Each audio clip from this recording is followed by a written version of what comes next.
Good afternoon, everybody. My name is Nate Winters, Director of Sales for Troon Vineyard and our certified sommelier. I'm here with Nate's Notes.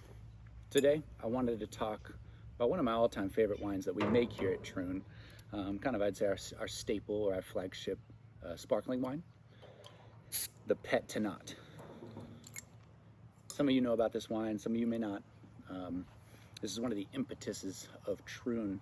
You know, when we first started this replanting operation, we had a lot of grapes that were just malnutrition, you know, for the lack of a better word. The nutrition was not where it should have been to make red wine with the tanNat grapes that we were harvesting. So we decided, let's lean into this. This chemistry is what you would pick grapes at when you want to make sparkling wine. High acid, not very much phenolic. So we tried it. He said, let's make the wine that the grapes want to be made into. And we liked the result. So the next year, we tried farming that block of tanNat specifically for sparkling instead of farming it for red wine.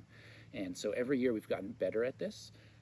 But then we ripped those vines out and we planted new tanNat. And those new tanNat, it's really fascinating, planted a couple options of clones. This is the farm, a 100-acre farm, half of it for vines. And on the 50 acres of vines, we have 20 different grapes.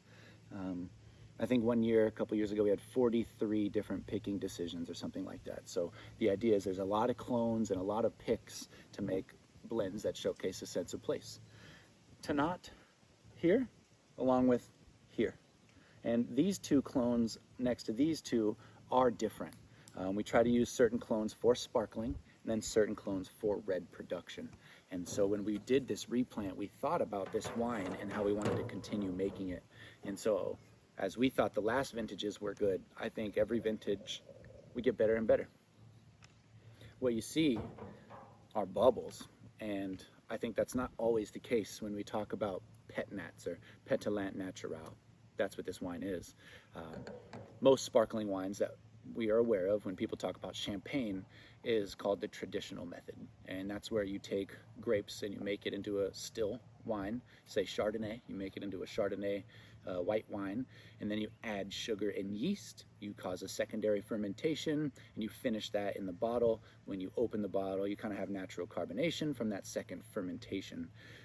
Here we wanted to make wine that was kind of as minimal intervention as we could, and we thought, you know, the Pétillant Naturel method is a little more minimal intervention than the traditional method. That's why we chose this. So all of our sparkling wines are tanNats for that reason.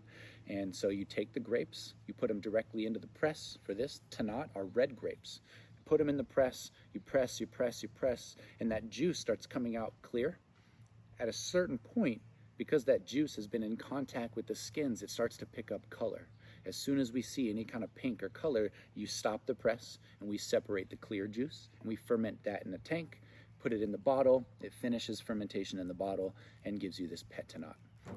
The rest of those hard pressings we put into a different sparkling wine. We age this through fermentation, and then we do disgorge this wine where you turn the bottles over, you freeze the neck, you open it, take the sediment out, and then you top it back up with a little bit more wine, label it, put it in the case. tanNats are usually inexpensive. This has a lot of hands that touch this wine. It's very intentional, and I think it's very unique in the fact that it's moderately priced for a tanNat, but you do get the quality. Most tanNats don't age very well. You get the first fermentation, the primary fermentation. So the result of the wine is usually primary fruit and something that's not going to age very well, whereas champagne is known to age for a very long time. This is a great happy medium. We do disgorge it, but after being on the lees for a certain amount of time to get what I would like to call tertiary character on this wine. So where you would find a lot of lemon peel, zest, and citrus and fruit, you also get like Marcona almond and like sourdough and brioche bread kind of notes. So to me, this is the champagne drinker's tanNat of the tanNat world. I go all over the country. We taste a lot of wines. We serve our wines next to a lot of them. And I would say consistency is what we offer with this. You're always going to get great bubbles. You're going to get rip and acid. So it ages really well on all fronts.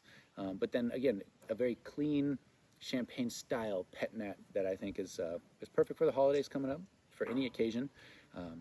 you know, you don't want to break the bank on a champagne for a nice occasion, pet nats are where I go to, what I put in my wine fridge, and this is just so unique. So 100% tanNat, it's a pet nat, so we call it pet